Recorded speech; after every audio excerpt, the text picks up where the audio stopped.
It's a long-winded way of not answering my question. Are you involved in personnel decisions? Have you been involved in personnel decisions?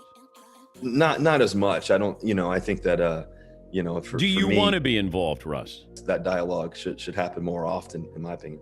Yeah, but look, I'm worried about these numbers. You've been sacked 394 times in your career.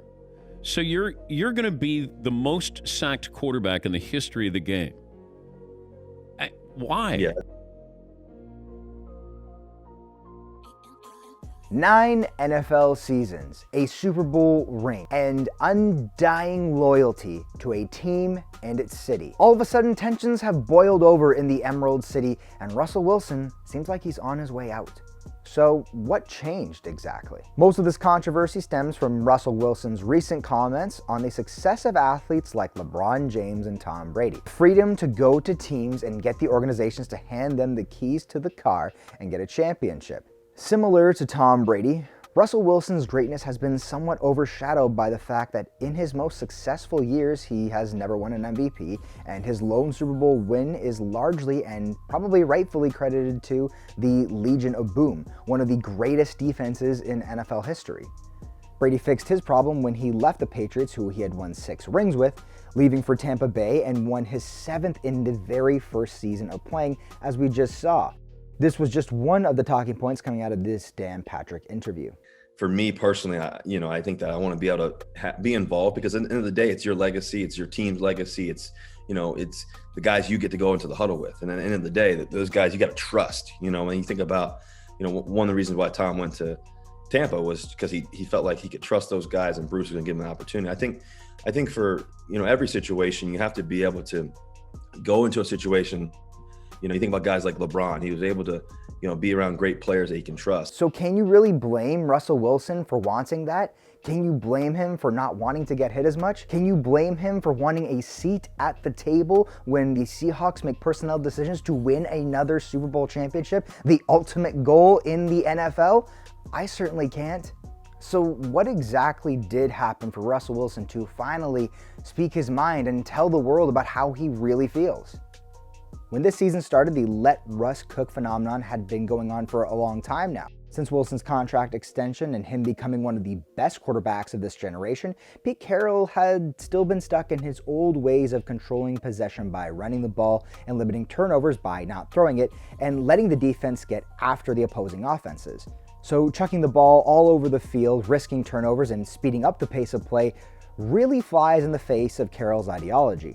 Although, call me crazy here, but I think if your quarterback is as good as Russell Wilson, maybe you want to put the ball in his hands? I don't know. I know I might be stretching here, but it seems like a good idea. It seems to work for a lot of other teams. So in this weird 2020 NFL season, the Seahawks finally did it. They let Russ cook, and boy, oh boy, in the first half of the season, did he ever cook up a storm. Wilson whipped up a season worthy of that coveted MVP trophy, and it finally seemed like Wilson was going to get something tangible to add to his legacy. And that is when it all came crashing back down to earth, because Russell Wilson forgot to turn the stove off and burn the whole damn kitchen down.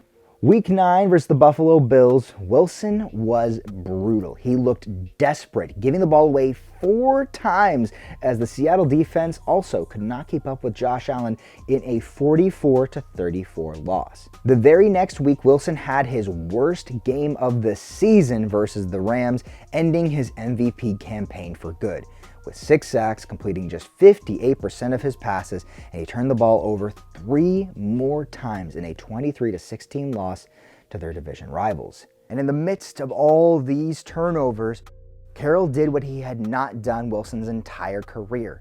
He got in his face and he told him to fix it. These losses, combined with Wilson's bad performances, clashed with Pete Carroll's method, which to his credit has won him championships, and so he went back to his old ways. So does that mean Pete Carroll was right all along? Fuck no! But are the failures solely on the shoulders of Wilson or Carroll? Well, let's figure that out. Wilson has been consistently sacked above average his entire NFL career, Dating back to 2013, his second NFL season, Wilson has been consistently in the top 10 of the most sacked quarterbacks every single season. Then in the last 5 years, he's been in the top 5. But here's the issue with sacks. Sacks are a quarterback stat. The way the game is played and officiated now, offenses can do pretty much whatever they want. Refs are more likely to throw a flag for roughing the passer or defensive pass interference versus offensive holding or offensive pass interference. So quarterbacks really don't have an excuse for playing bad anymore, especially one as great as Russell Wilson. However, we can still look into more concrete evidence to support his concerns. In the last 2 years, he's also been in the top 10 for most pressures per dropback, total pressures, and hits, which shows you in greater detail that some of the blame can go to the protection and the play calling. So what have we learned? Is the protection bad? Yes. Should the Seahawks maybe mix in some quick throws to mitigate some of that pressure? Yes. Would Russ inevitably scramble and take more sacks regardless of any of these changes? To be honest, I think the answer is probably yes. Part of the turnovers Wilson saw in the middle of the season was not just due to the lack of protection, but also Wilson's style. He never gives up on a play. As the saying goes, you live by the sword, you die by the sword. In my opinion, both are at fault here. But the fact that the Seahawks have invested so much into him, the fact that they refused to let him even try to help when it comes to personnel decisions, I think you have to point the finger at the organization here. Now let's go back to Twitter and see Adam Schefter's tweet. Now, as contradictory as this statement might be, I think we can decipher. Wilson would prefer to stay in Seattle if his demands were met, but if they weren't, he would rather trade with these 4 teams. So which one of these teams makes the most sense for everybody? I think the Saints would be the craziest one, so let's tackle them first. They have a lot of talent on their team to send the other way. That may suit the Seahawks best because they don't want to rebuild. On the Saints end of things, they are way over the cap, but they've shown in recent years the cap simply does not matter. However, for Wilson, this might be the best situation. Sean Payton would give Wilson everything he could want, a top 5 receiver, Michael Thomas and Alvin Kamara out of the backfield, and of course, the best pass protecting offensive line in football, allowing Wilson to sling the ball to his heart's content. Taking everything into account though, the Raiders actually might be the most realistic outcome. Las Vegas can swap Wilson for John Gruden's favorite punching bag, Derek Carr.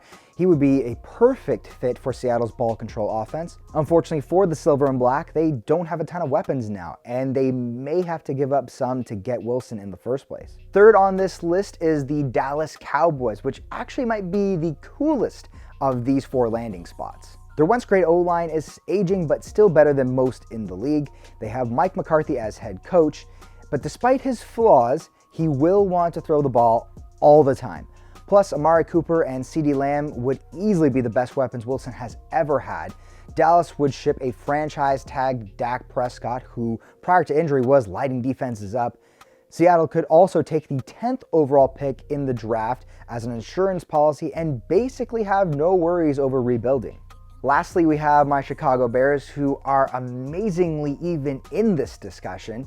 Now, would I love for the Bears to atone for the mistakes in not drafting Russell Wilson in the first place? Of course I would. Would they be able to pull it off? Without a starting quality NFL quarterback and a high first-round pick to send the other way?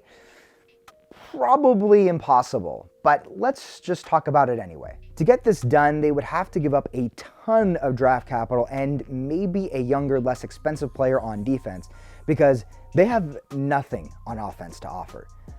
The Bears aren't in cap hell, but they're not in a great spot either.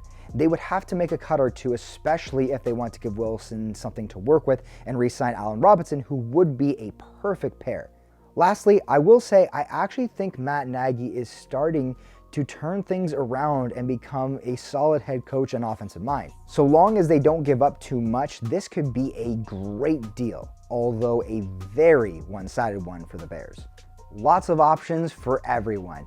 It's a big story in terms of player empowerment in the NFL, but will it happen? For the sake of wanting more fun trades in the NFL, I'm gonna go with yes. Where should he go?